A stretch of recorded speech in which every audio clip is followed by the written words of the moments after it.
Hey everybody, and welcome back to the Bearded Ranger. Today we're going to be looking at Crimson Desert and some nice beginner tips and tricks. I'm not going to show you anything that you can find exploring off the beaten path. I think that's part of the fun, and other channels will cover that. But I think that is part of what makes Crimson Desert exciting and different than a lot of other places. And I think it's really incumbent on all of us to explore it on our own. But that doesn't mean that there aren't some helpful tips and tricks for beginners so that you can get ahead and not find yourself getting your butt kicked, being underpowered, being poor, or just not knowing what to do in this game. So without further ado, let's get started. Blinding light is one of the most underutilized tools in the game. Sure, you can use it to help you solve puzzles like this one, but you can also use it to take out enemies if you unlock the skills. You can blind them, which is a great skill, and then you can kill them with a finisher with R2 if you unlock it. And those skills are really important, and especially when you're in a large mob or there's a larger guy that you have a hard time fighting, easy way to take them out. Another thing to keep in mind with this ability is that you can also use it to burn things like vines that are on buildings. That'll help you get through things quicker, because I know that a lot of those things are set up to teach you specific things like, oh, there's fire over here, so get this, use an arrow, light it on fire, and shoot it up. I've also seen videos where people have climbed up buildings because vines are there and they don't know what to do. So this is a nice, easy way to also get through that. Next is ringing the bell. You might find this to be a little weird and outdated, but it's actually an item that you can do within the game. It's a sort of quest. And what it does is it kind of lifts the fog of war within the area, the town, and so that you can at least see the areas of interest that you want to explore that you haven't seen yet. So all you have to do is climb the tower right behind you at the beginning of chapter 2, ring the bell, and that's it. And then you'll be able to see all the areas of interest that you want to check out within Hernand or whatever city you're in that has a bell. Pretty easy.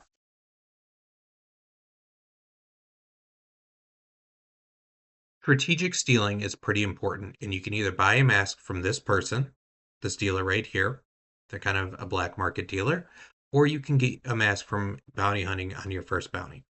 Either way is fine, and then you're going to go to the Landcrest Manor right here, go through the window. There's a memory right inside that you can do. I skipped over it for this. And then you're going to head downstairs, and at the fireplace right there, you're just going to make sure no one can see you. And you're going to turn off the fireplace, which I did previously, finding out that I needed a mask. I didn't realize that. And then you're going to steal the gold bar underneath. That has negative consequences where someone sees you or not. Just keep that in mind. So you definitely want to have some pull within the region already. Then you're going to go upstairs, and you're going to go to the door to the left of the window that you came in. And in there is a nice shield that's going to be a huge upgrade from the shield that you're currently using. And you're going to want to get this shield instead of refining the current shield that you have. Once you've gotten this shield, you will then go to the building to the right if you're facing, like looking out the window. And then you're going to go up through a window again on that building on the far side of the building. And in here is a really great two-handed sword called the Huando. Once you got that, you've then pillaged everything that I think is worth doing around here.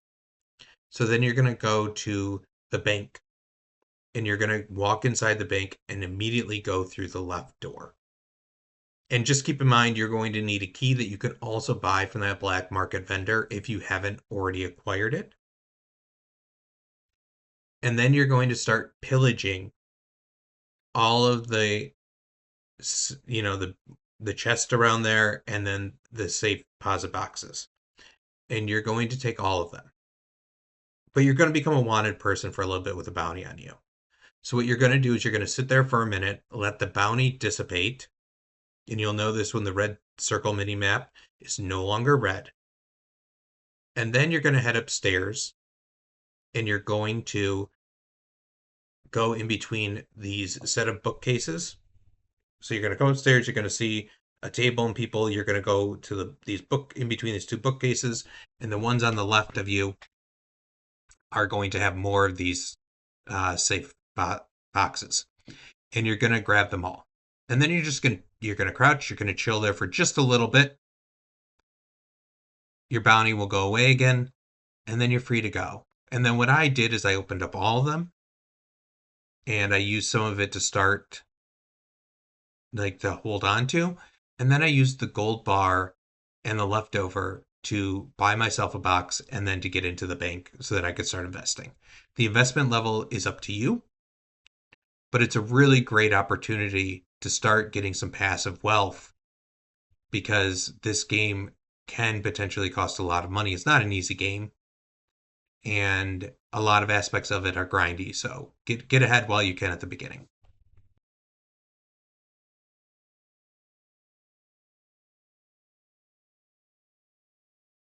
Let's talk about puzzles. Do you ever see those giant question marks on your map? And you go to it and you're like, what am I looking for? A lot of times you're going to find one or two things. Three things, actually. But they'll result in the same in a lot of ways. You'll find a fast travel point. Fantastic. You need to get as many of those as you can so you can quickly get back to a fight if you die, or a situation if you need to get around quicker. Two, it'll give you an artifact. Sometimes just getting to that location and finding the spot will give you an artifact. You won't have to do anything else. Or you could have to solve a puzzle, like in this case. This particular puzzle, you need to get the statues to all look directly into the middle. Some statues turn the one across from it, some turn the one next to it. You just you have to kind of fiddle with it, and you'll get there eventually. It's not too hard, but just knowing that aspect of it is really helpful.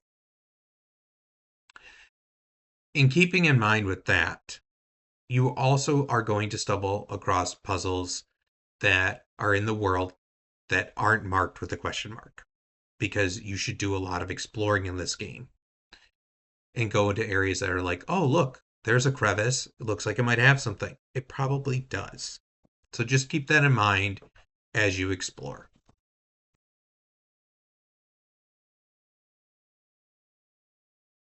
This is the biggest one for me. I believe you stop after the completion of Chapter 2 and you've defeated the Horn Splitter. From before that until that point, you go straight through the main quest line. Not a big deal. Pretty easy. It's all kind of an introductory area for you. From there, though, it's going to really expand out. And so you're going to want to do some side quests to gather up supplies. You're going to want to refine what weapons you have, maybe look at getting better armor. You might want to explore around and check things out, check out question marks and whatnot. What you don't want to do is push through into Chapter 3 and face the Reed Devil before you're ready. So take the time to get better at combat, take the time to get better armor, get a lot of food ready to go, and then go and take on the Reed Devil. Because before that, it could be a really painful experience and one that just leads to severe frustration. I know it led that way for me. Anyways, guys, if you found this video informative and you enjoyed it, please give it a like and subscribe to the channel, and we'll catch you in the next one.